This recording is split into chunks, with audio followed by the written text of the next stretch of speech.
Hey, welcome to KOIN 6 News at noon. I'm Mia Villanueva. We begin this afternoon with one of several Labor Day rallies and protests happening across our region. Workers over billionaires gathering in 27 different places across Oregon. These are organized by labor unions and several other organizations pushing back against what they call an anti-worker agenda. Joey Vaca joining us live from downtown at Waterfront Park, where a rally is underway. Joey, you're really in the middle of a little bit of action there. Can you tell us what's going on?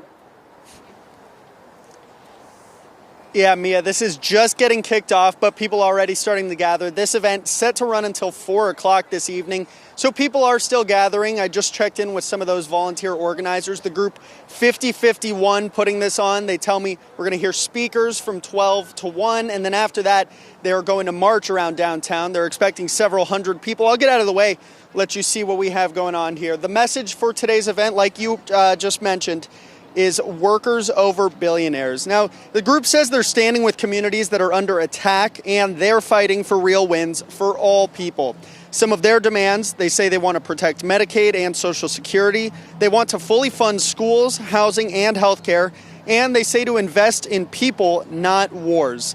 They also say they want to stop the billionaire takeover. And as you can see, we are starting to see some of those people gather. They have their signs out. We're still waiting to hear from these speakers. That is set to start at noon. We also have some easy ups from some local unions, including the Oregon Nurses Association, just to name one. They're talking with folks, providing information. So quite the crowd out here, but they are still expecting several hundred people. I asked if they have any estimate. They said they're not quite sure, but at least several hundred would be a safe estimate. They are expecting to march later, starting at 1 o'clock after those speakers conclude. So we'll spend the day out here talking to folks, get some of their perspectives, some of their messages. You can hear from them later on tonight on KOIN 6 News starting at 4 o'clock. But for now, Mia will send it back to you. All right, Joey, thank you. We'll see you at 4 o'clock. Protesters are making their voices heard in our parts of the Portland Metro. They met up with signs outside of the Oregon City Public Library at around 10 this morning for a rally.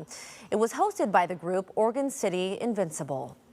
Oregon City Indivisible is here to support labor unions and working families. In honor of Labor Day, we are protesting billionaires taking over our country, and we support the workers of Oregon and the nation. The event lasted until noon. And over in Southeast Portland, another Labor Day rally at Ed Benedict Park. Protesters meeting there at 10:30 for an event of their own. Organizers calling it a family-friendly and peaceful event. As expected with the current presidency, we have some issues with some of the policies getting put in place. But for today, the main focus really is to just say thank you, labor unions, for all the work that you've done. Happy Labor Day, and thank you so much for the weekend, for the 8-hour workday, and everything that you continue to do for us in the working class. Stay with us here on KOIN 6 for continuing coverage on these Labor Day rallies. Much more ahead on KOIN 6 News at 4.